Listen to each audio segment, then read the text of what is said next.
Hello अस्सलाम वालेकुम guys, this is a mathematics teacher engineer Taha Shahid.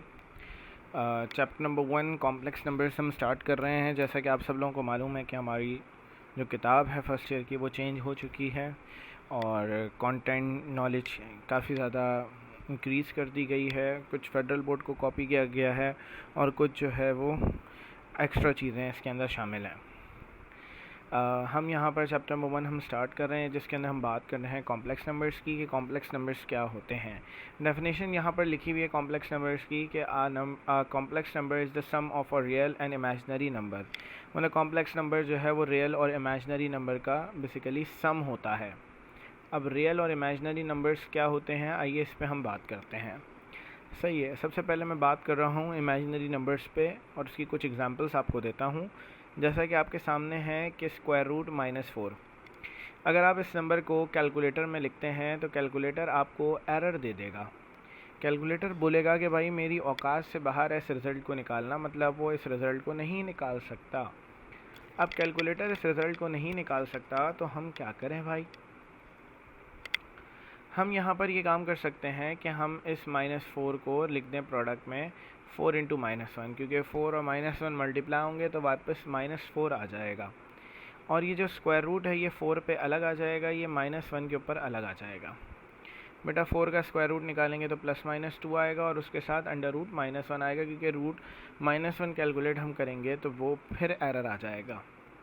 इसी तरीके से अगर हम स्क्वायर रूट -16 निकालें तो यहाँ पर भी एरर आ जाएगा। इसका स्क्वायर रूट भी इसी तरीके से निकाला जा सकता है कि हम 16 को और -1 को अलग लिख दें। 16 पे स्क्वायर रूट अलग लग जाएगा, -1 पे स्क्वायर रूट अलग लग जाएगा। ये मल्टीप्लिकेशन की प्रॉपर्टी है कि दोनों नंबर्स पे अलग अलग लग जाता है। 16 का स्क्वायर रूट +-4 और साथ में हमारे पास अंडर रूट -1 आ जाएगा। इसी तरीके से अगर हम निकालें स्क्वायर रूट -25 का, तो स्क्वायर रूट -25 का रिजल्ट अगर निकालना है तो हम यहाँ पर लिख सकते हैं कि 25 मल्टीप्लाई बाय -1। तो 25 का स्क्वायर रूट अलग हो जाएगा, -1 पे स्क्वायर रूट अलग आ जाएगा, इसका स्क्वायर रूट भी +-5 आ जाएगा। तो भाई पता क्या चला कि पता ये चला कि जब भी हम किसी नेगेटिव नंबर का स्क्वायर रूट लेते हैं तो आने वाले रिजल्ट में हमारे पास अंडर रूट -1 आए जा रहा है। ये जो अंडर रूट -1 है ये बेसिकली किसको रिप्रेजेंट कर रहा है? ये एक ऐसा नंबर है जो कि कैलकुलेट नहीं किया जा सकता। तो भाई ये नंबर बहुत बुरा लग रहा था, तो साइंटिस्ट ने बोला कि भाई कि हम इसको नाम दे देते हैं और इसको छुपा लेते हैं किसी खूबसूरत नाम में, एक खूबसूरत सिंबल से छुपा लेते हैं। तो इसको नाम दे दिया गया भाई आयोटा का। बोला गया भाई अंडर रूट -1 अगर कहीं दिख रहा है तो वो बेसिकली आयोटा को रिप्रेजेंट कर रहा है। आयोटा बराबर होता है अंडर रूट -1 के। बोला कि भाई अंडर रूट -1 मतलब स्क्वायर रूट -1 कहीं भी दिख जाए तो उसकी जगह आयोटा लिख दो, ताकि ये नंबर एक खूबसूरत नंबर बन जाए। मतलब ये +-2 आयोटा बन जाएगा, ये +-4 आयोटा बन जाएगा और ये +-5 आयोटा। तो हमें ये पता चला कि अगर किसी भी नंबर के साथ आयोटा आ जाए तो वो नंबर इमेजिनरी नंबर कहलाता है, और अगर किसी नंबर के साथ आयोटा नहीं लगा हुआ तो यस अंडर रूट -1 नहीं लगा हुआ तो ऐसे नंबर को हम रियल नंबर कहते हैं। तो भाई आयोटा कहीं भी दिख जाए या अंडर रूट -1 कहीं भी दिख जाए तो इसका मतलब है कि वो नंबर एक इमेजिनरी नंबर है। अगर रियल नंबर 2 और एक इमेजिनरी नंबर 2 आयोटा, अगर रियल नंबर और इमेजिनरी नंबर दोनों ऐड हो जाते हैं या दोनों सब्ट्रैक्ट हो जाते हैं तो दोनों के दोनों कॉम्प्लेक्स का शिकार हो जाते हैं। ना रियल रियल रहता है, ना इमेजिनरी इमेजिनरी रहता है। तो हम ये कहते हैं कि ये क्या बन गए, ये कॉम्प्लेक्स नंबर। मतलब दोनों के दरमियान लड़ाई हो गई। रियल बोल रहा है नहीं भाई मैं रियल हूँ, नहीं इमेजिनरी बोल रहा है नहीं भाई मैं रियल हूँ। सही है। यह हो सकता है कि भाई मैं रियल नंबर कह रहा है नहीं मैं इमेजिनरी हूँ, और इमेजिनरी नंबर कह रहा है कि मैं इमेजिनरी नंबर हूँ। तो दोनों के दरमियान लड़ाई हो गई, दोनों एक दूसरे से कॉम्प्लेक्स का शिकार हो गए। तो इसका मतलब है कि ये दोनों नंबर्स क्या बन गए, कॉम्प्लेक्स नंबर्स। तो हमें ये पता चला कि अगर आपके पास दो नंबर्स के दरमियान में, मतलब इमेजिनरी और रियल नंबर्स के दरमियान में एडिशन और सब्ट्रैक्शन की साइन आ जाए तो हमारे पास जो नंबर बनता है वो एक कॉम्प्लेक्स नंबर कहलाता है।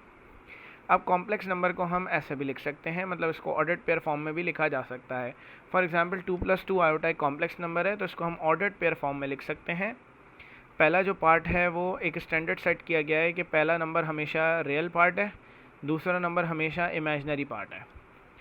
तो रियल पार्ट बेसिकली क्या है ऑर्डर्ड पेयर में, अगर आप यहाँ देखें तो रियल नंबर 2 है तो रियल पार्ट 2 आ गया।